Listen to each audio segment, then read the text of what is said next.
Engineer, and I mix primarily these days. I'm just had my 60th birthday, which in some ways I probably shouldn't have. I didn't think I was going to get here, but I have.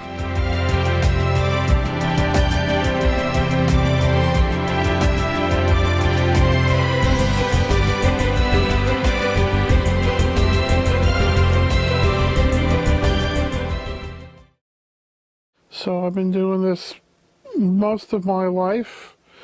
I had a passion for it when I was very, very young.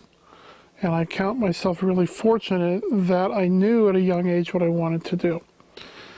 So that brought me from San Francisco, where I grew up, to South Florida in '77 to work for a really well-known studio down here. And I first came here in '77 to this studio, to Criteria Hit Factory. Lived for many years down here, and then eventually migrated up to Central Florida. And now these days, I live in Florida, but I travel all the time across the U.S.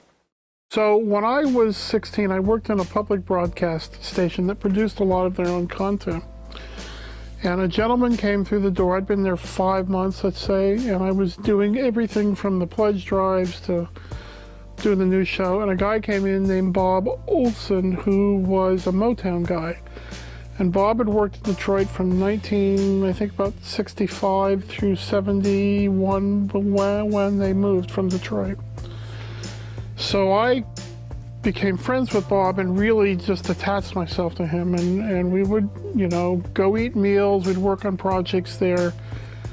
And I was just constantly like a sponge, What does a compressor do? How did you record the Four Tops? What is Marvin Gaye, how does he do his vocals? It was just the whole gamut. And Bob taught me all of my starting point for what microphones do, for what compressors do, how a console works, what you're trying to do when you're trying to capture somebody who performs. And it's really from the school of you have to pass it on. And everybody who came from his world was mentored by somebody who came before them. Because remember, up until probably 76 or so, there were no schools to go learn this at. So you really had to apprentice and mentor. So I kind of barely made I went to school, high school, and I graduated kind of by the skin of my teeth. But I owe a great debt to Bob. Now, along with this, the people who worked there, the people who designed the gear and built the gear, because in those days, you still built your own consoles a lot. These people designed and built their own boards. And one of the guys named Wayne actually went on to build the Lucasfilm ranch. So he was on the ground floor of that, and then went down to run the Fox stage. So I grew up around people had a lot of time with production, and then also people who built and designed gear, who what I would call old school techs that designed and could fix and everybody did that then. It's very common. So when I went to the record plant, because I got a job very fortunately through a friend of mine when I was 19, so this was 75. And I go and I talk to the chief, Tom Fly, and I talk to Chief Tom Scott, who also went on to the ranch. I talk to them, and then I wait for them to call me. Now, I did something in my character that I never do. Every day, for about 2 weeks, I'd call and say, "Is Tom Fly there? Can I talk to him? I want to know if, maybe he wants me to come over," and it's just not my character. So about 2 weeks down the line, I come home from a party one night with my girlfriend at the time. It's 2 a.m.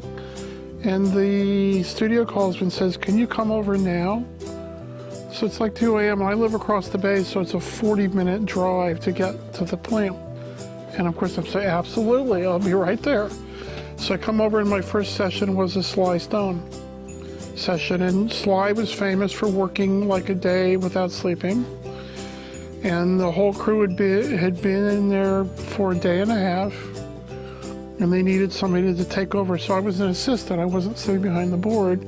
So they called in somebody to sit behind the board and somebody to assist. So I get to the studio like about 3 in the morning. and work for 3 hours with them, and they finally go home at 6 a.m.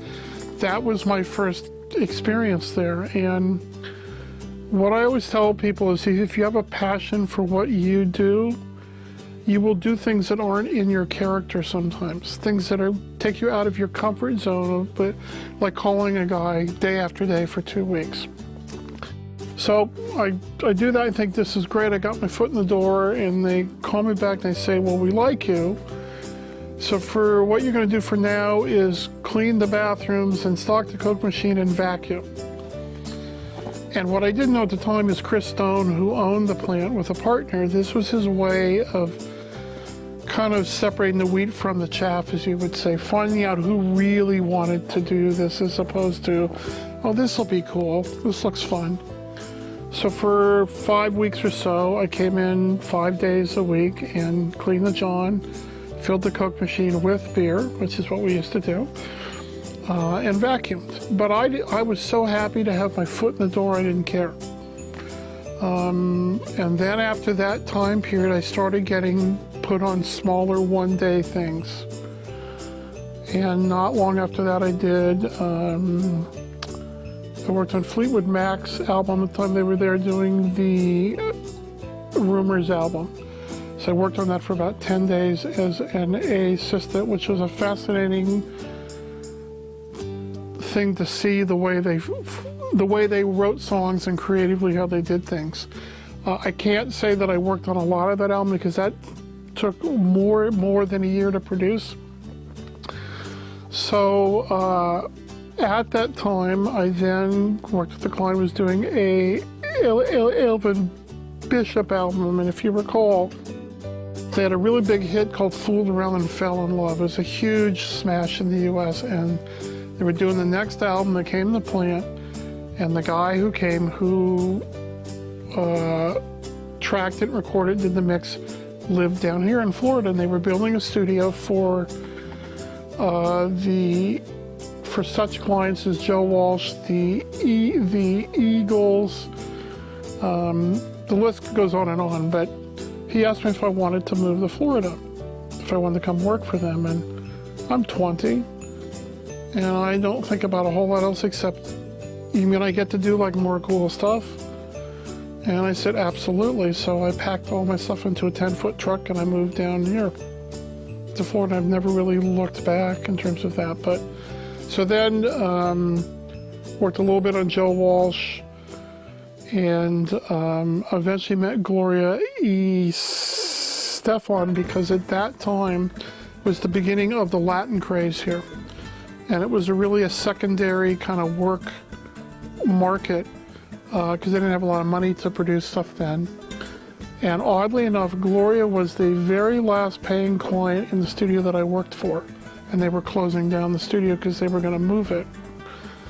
So Gloria comes in, and in those days when you recorded a Latin thing, you did it in like 2 weeks, from tracking to mix, done. Because they didn't have a lot of money to record with. So over the years, I've done 12 projects with Gloria, and I've done other things with her, side projects, but 12 full-length things. But during that time, when I worked for her, I also freelanced. So, for instance, at one point, there was a Bowie session here for a week that I got called to do and spent some time with him, which was pretty fast and pretty fun to see the way that he worked. And then gradually in the last 15 years, I've kind of moved into doing a lot of broadcast work. So I do a lot of award shows, which means I work with people from Bruno Mars to Beyonce to Dave Grohl. I mean, the list just goes on and on. It kind of tends to be who's on the show. And what's fun about that is the music is always changing, and I will tell you, there's no style that I don't like. So I just like it to be good. If in its genre, if it's hip hop, R&B, if it's country, if it's well done, if it's good, then I like it.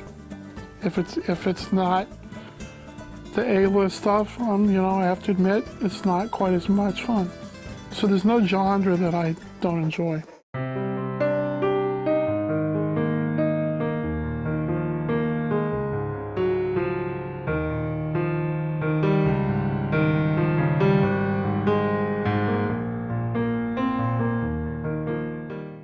Okay, so in 2006, I lived in Central Florida at the time, and Gloria and me had a relationship for many years. I'd worked with her for a long time, and from time to time I would do a benefit show with her.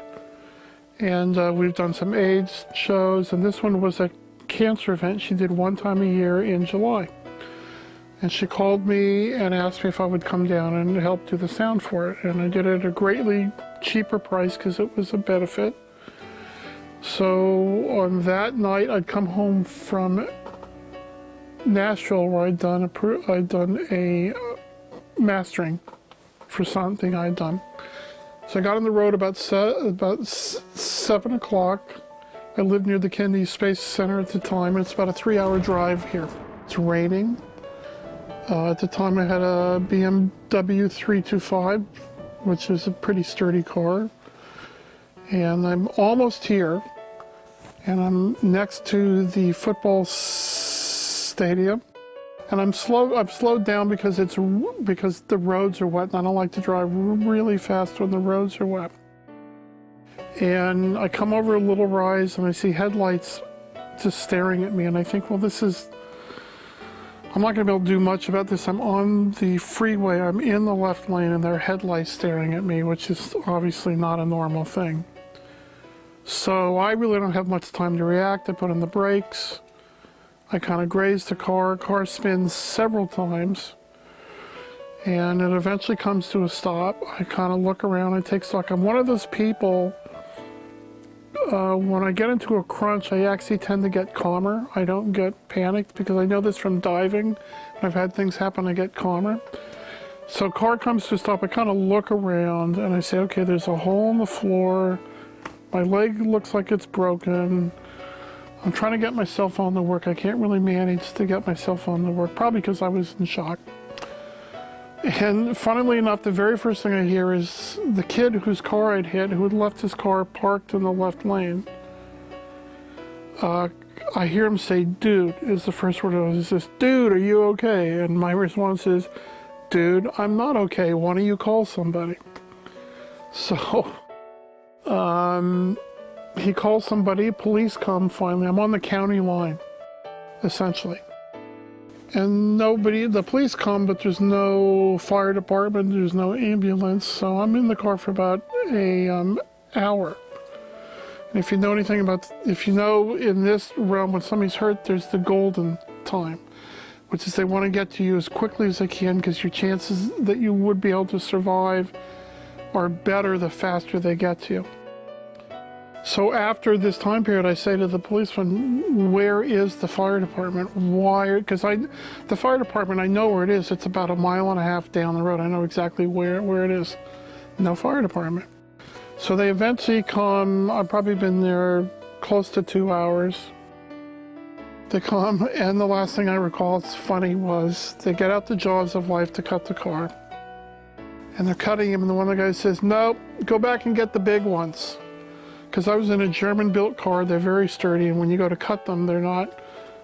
And then he puts an IV in my neck, and that's the last thing that I remember till I began to come around, probably about a week down the line. And when you're hurt like that, what happens is you're on a lot of meds, and they had induced a coma for me because I was fairly hurt, and they do that so your body will kind of calm down and you won't so your body can just focus on trying to heal. So when you start to come to, things are dreams to you. You perceive them as, something's going on, and then over a course of days it goes from being a dream to you finally kind of get to the point where you realize it's real. So in that time period, I'd been out for 5-6 days. My wife was still at home, the cops came to the door and knocked on the door at 3 a.m. And you don't want to get a knock on your door at 3 a.m. from the cops. And they didn't know anything. They just said, you need to get down to South Florida right now. He's at Jackson Hospital, which is one of the best spots to go if you're going to be really hurt. She called my best friend Ron. He got there first. Then my daughters come in. Then my family starts flying in. So imagine, and I will always tell people this, it's harder on the spouse than it is you. Because when you're really hurt, you don't realize how hurt you are. So my wife's phone starts to ring off the hook, and you know my kids, so Brittany takes charge as she can, and she starts a blog and starts fielding all the phone calls. Because the doctors are saying to my wife, we give him a 10% chance that he's going to survive. And doctors are very cautious when they tell you things, so she's getting this info and she has to deal with that. So as I start to come around, I have a bunch of my family there. I know that Gloria came, and I remember her talking into my ear, like we were having a conversation. And you know that people have come to see you, but you don't remember a thing that they said. You see them, you go, oh, that's Phil Ramon, or that's Gloria, but you don't really, or Emilio, but you don't remember a thing about what they said to you. But I can tell you, when you're hurt, that means a lot to you, because knowing that people have come to see you and care about you and are praying for you helps you. And one of the things that was fascinating about this is that spring, a very good friend of mine had died from cancer. By the time I went to see her, she was in a very drugged up state, and at the time, the dialogue didn't make sense. When I was in that drugged up state, I understood, because I understood that you're just aware of people. So during the next 3 weeks or 4 weeks, I gradually come around more to the point.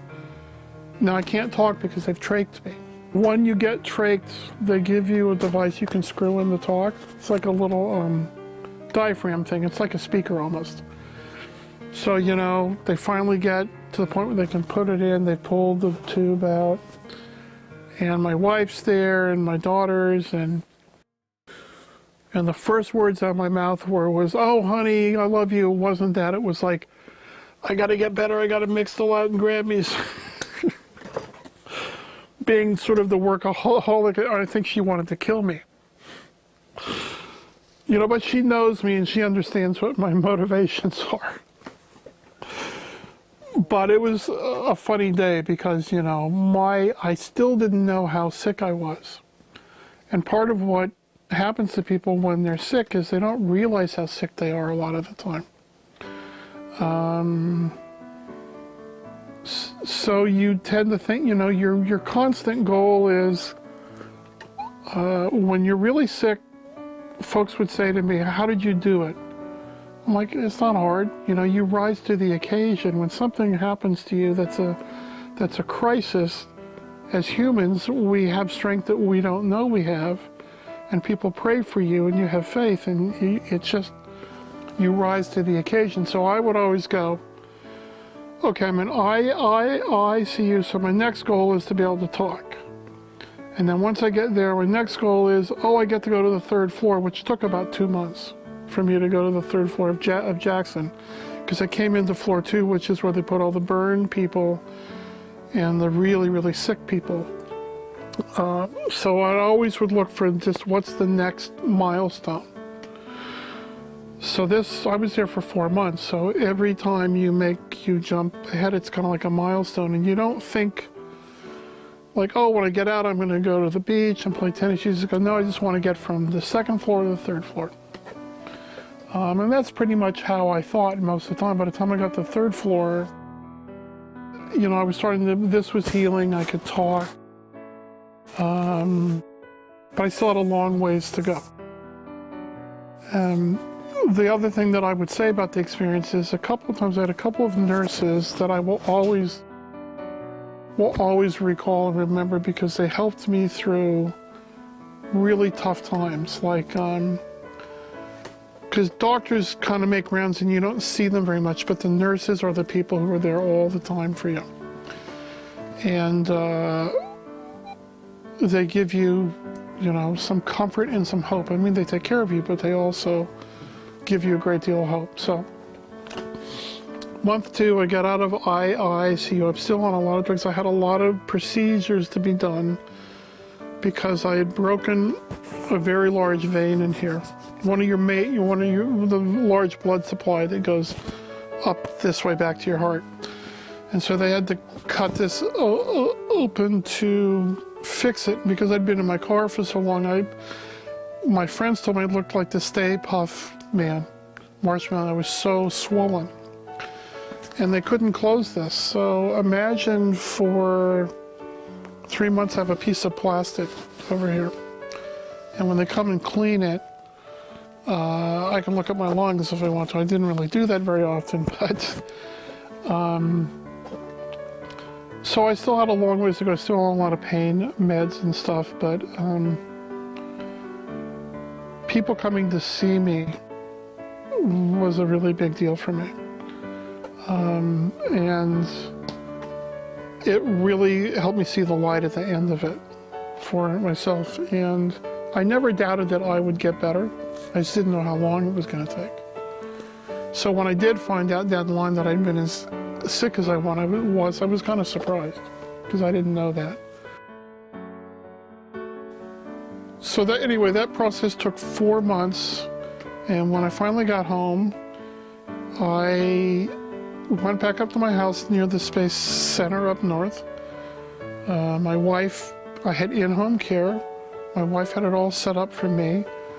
And I used to be very squeamish. I'm not squeamish anymore. Like I used to, I had a nurse come and I said, you don't need to come, I can change the wounds. I know what the wound care is. I know what shots I have to give myself. And I'd been home 3 weeks and I got in our second car and I went for a drive. And I didn't think twice about it.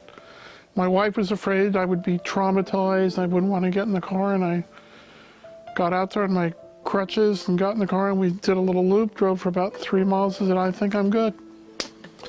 And went out and shopped for a car after I got my insurance money the next week and bought a car. Just, I'm not sure why, but I wasn't traumatized.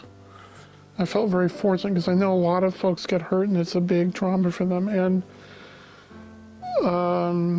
example, when they decided to take my leg at Jackson, what they do is they made me wait a long time to make that choice. I kept saying, well, what are we going to do about the leg? Because my leg was in pretty bad shape.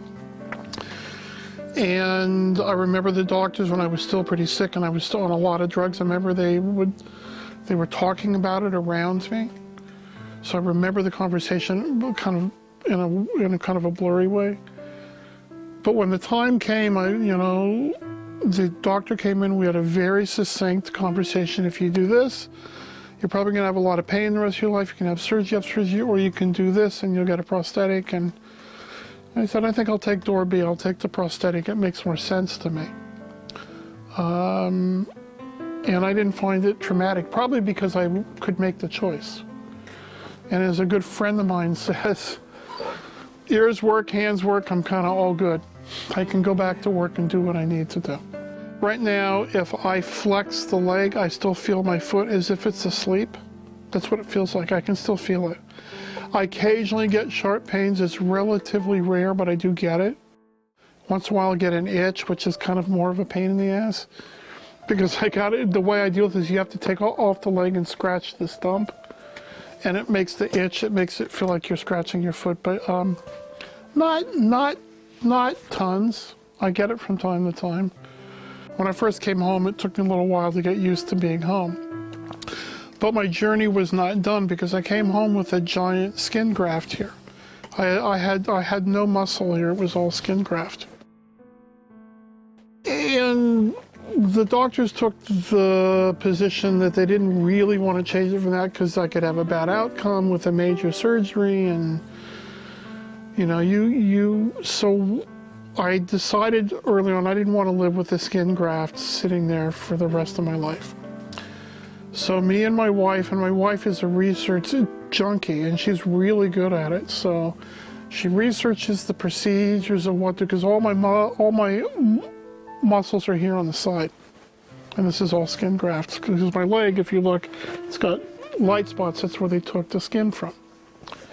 So we research and we identify 4 people around the states that we want to go see and talk to, do various things to fix this procedure.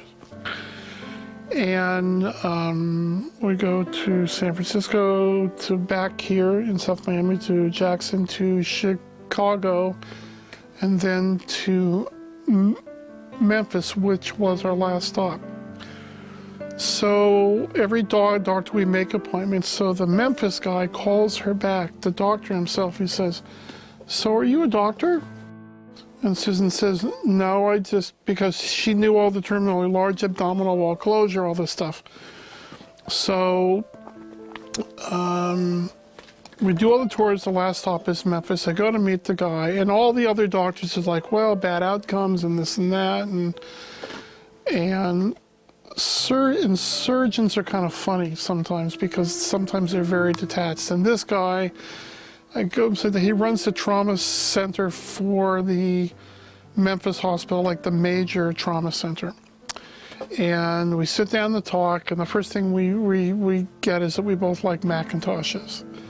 We have iPads, we have MacBook Pros, so right at there we got a little bonding happening. And Dr. Crowe says to me, "You know, I like to do things that are challenging," and he has developed a new technique to kind of reconstruct this. And he walks me through it, and I just get a good vibe about him, and Susan does too. And so we're back up in like 3 weeks. We have a procedure which is a 9-hour procedure. It's a long one. So I go in to the hospital, and Dr. Crouse, and Susan now has been, my wife, has now been through a lot of stuff with me. And the last thing she wants to deal with is another complicated procedure where the outcome, something could happen. And Dr. Crouse called her at every major point in the procedure, like after the first 2 hours, he calls and says, "Okay," he gets her on the speakerphone from the OR, and says, "Okay, so we're here and we're gonna do this."